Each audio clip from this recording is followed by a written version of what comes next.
বিয়ে বাড়ির মাংস নাম শুনলেই মুখে পানি চলে আসে।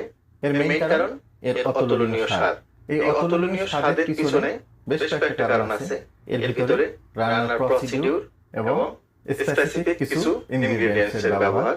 নিশ্চয়ই বুঝতে পারছেন আজকে কি রেসিপি করে দেখাবো। জি প্রিয় দর্শক, আসসালামু আলাইকুম।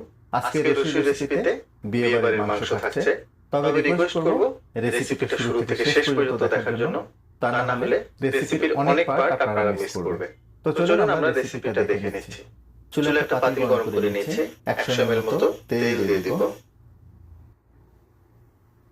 এই রান্নাটা কিন্তু একটু তেলের পরিমাণটা বেশি লাগে। 3-4 টুকরো দারুচিনি দিয়ে দিচ্ছি। দিচ্ছি 3টা কালো এলাচ, 8-10টা ছোট এলাচ,